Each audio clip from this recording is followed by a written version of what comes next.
Hi everyone, कैसे हैं आप सब। So this is day 52 of UPSC CSC mains PYQ series and day 21 of ethics mains PYQs. आज का हमारा टॉपिक है civil servant and civil servants values. इस टॉपिक से अभी तक 6 क्वेश्चंस पूछे गए हैं और इसके अलावा टॉपर्स कॉपीज़ में भी मेरे को काफ़ी सारे क्वेश्चंस मिले, तो मैंने सभी को यहीं पे क्लब कर दिया है। और मैं आज का डिस्कशन क्वेश्चन वाइज नहीं बल्कि थीम वाइज रखने वाली हूँ कि मैं सिर्फ यहाँ पे जो वैल्यूज़ हैं सिविल सर्वेंट्स की, हम उन वैल्यूज़ को ही डिस्कस करेंगे।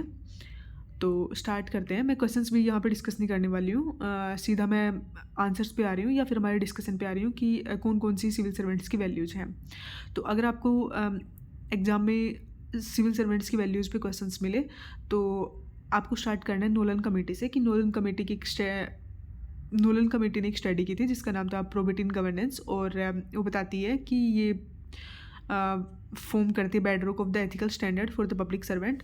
और नोलन कमेटी ने ये 7 वैल्यूज़ बताई हैं जिनका एक्रोनिम आप याद रख सकते हो IAS होलो के नाम से। सॉरी,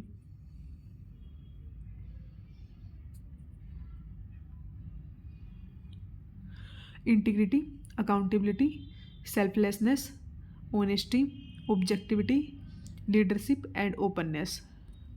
तो स्टार्ट करते हैं इंटीग्रिटी से। इंटीग्रिटी का मतलब है कि आपकी स्पीच, थॉट और एक्शंस में कंसिस्टेंसी होनी चाहिए based on ethical principles. For example जो आपका नॉन करप्टिबल एटीट्यूड है वो एक एग्जांपल है इंटीग्रिटी का। दूसरा हम आते हैं अकाउंटेबिलिटी पे। अकाउंटेबिलिटी का मतलब है फॉर्मल आंसरेबिलिटी कि आपने मान लो कोई भी काम किया है या कोई एक्शन किया है तो उसकी जो आंसरेबिलिटी है formal answerability due to position of power and discretion. For example कोई जूनियर पर्सन है जो कि PPP कॉन्ट्रैक्ट में काम कर रहा है तो उसकी जो अकाउंटेबिलिटी अपने सीनियर को लेके। थर्ड अब हम स्टार्टिंग से ही स्टार्ट कर लेते हैं। सेल्फलेसनेस का मतलब है कि आपकी जो पर्सनल इंटरेस्ट है आपने उनको डिसोसिएट कर रखा है ओवर पब्लिक वेलफेयर, उसको सेल्फलेसनेस बोलते हैं। ऑनेस्टी है bulwark of human character and public work, मतलब एक्ट ऑफ ट्रूथफुलनेस है ये। जैसे कि आप पब्लिश करो correct data reporting custodial death due to public negligence, ये मैंने इसका एग्जांपल लिखा है। ओपननेस का मतलब है कि जो भी पब्लिक और एडमिनिस्ट्रेटिव एक्ट है आप उनके साथ ट्रांसपेरेंसी दिखाओ और ये इंश्योर करता है faith in public office of citizens. Objectivity का मतलब है एक objective, emotionally intelligent and impartial assessment of A difficult and challenging situation, कि जो भी वो सिचुएशन है आपको एग्जैक्टली वही सिचुएशन अगर आपको आपके सीनियर को मान लो पोर्ट्रे करना है तो आप वही सिचुएशन एग्जैक्टली बताओगे, उसका एग्जैक्ट वही इम्पार्शियल तरीके से और इंटेलिजेंट तरीके से असेसमेंट करोगे उस चीज़ का, तो आपको बोला जाएगा कि हाँ आपने अपने काम में ऑब्जेक्टिविटी दिखाई है। For example communal riots, banning of A movie by public against court order Padmavati, तो ये ऑब्जेक्टिविटी नहीं दिखाता है। ये मैंने नेगेटिव एग्जांपल लिखे हैं कि ये ऑब्जेक्टिविटी शो नहीं करते हैं, ये सब्जेक्टिविटी शो करते हैं। और लास्ट लीडरशिप।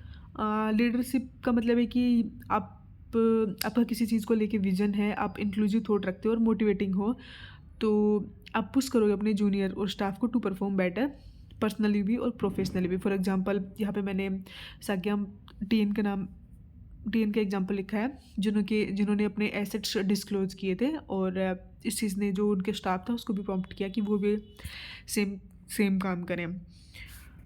तो अगर आपसे 6 से ज़्यादा वैल्यूज़ पूछ ले मान लो, क्योंकि कुछ क्वेश्चंस में यहाँ पे देखो 10 एसेंशियल वैल्यूज़ पूछ रखी हैं, तो वहाँ पे आप ये करोगे कि इस फॉर्मेट में आप लिख के आओगे कि आपको 2 से 3 लाइन में वो जो वैल्यू है प्लस उसके डेफिनेशन और उस छोटा सा एग्जांपल आपको वहाँ पे लिखना है।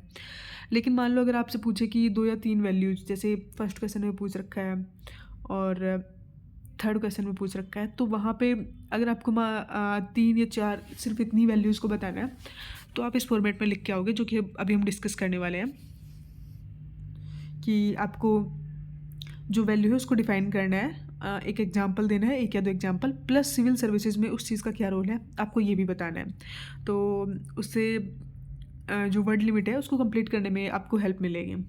तो सबसे पहली वैल्यू है डेडिकेशन टू पब्लिक सर्विसेज और स्पिरिट ऑफ सर्विस। तो डेडिकेशन टू पब्लिक सर्विस का मतलब है कि ये सिंबलाइज करता है किसी पर्सन का attitude to meet the ethos of public service delivery.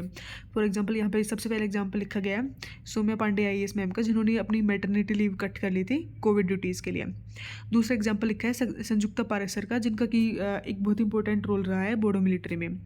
और फिर मैंने लिखा है कि इसका क्या रोल है सिविल सर्विसेज में, कि जो कर्मयोगी ऑफिसर्स होते हैं वो एग्जिबिट करते हैं spirit of dedication to ensure the upliftment of masses in lines with Gandhi ji तालिस्मान।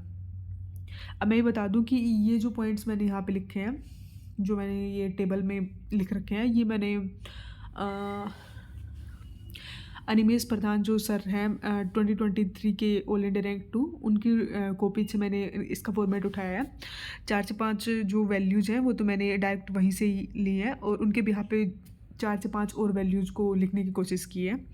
दूसरी वैल्यू है non partisanship in civil services.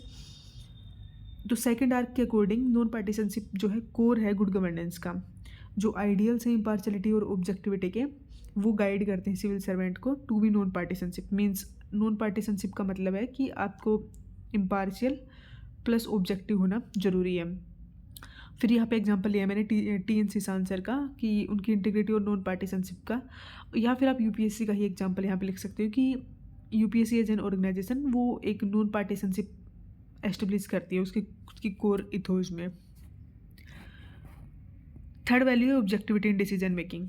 तो नोलन कमेटी ने बताया है, नोलन कमेटी जो कि गुड गवर्नेंस पे बनी थी, उसके अकॉर्डिंग ऑब्जेक्टिविटी एक कोर फीचर है, और लैक ऑफ ऑब्जेक्टिविटी लीड कर सकता है डायरेक्ट और indirect partisanship. For example lack of codification of parliamentary privileges has led to chaotic instances. और ऑब्जेक्टिविटी लीड करती है increase interest among the general public और रिस्टोर करती है faith in public services. Fourth value है हमारी tolerance in pluralistic societies. तो Helen Keller के अकॉर्डिंग टॉलरेंस बिगेस्ट आउटकम है एजुकेशन का। टॉलरेंस इन प्लूरलिस्टिक सोसाइटी, वो सोसाइटी को ज़्यादा ओपन और मोर ओपन मीन्स ज़्यादा ओपन बनाती है, और जो ओपन सोसाइटी है वो बैलेंस करती है हर पर्सन के राइट्स और लिबर्टीज़ को।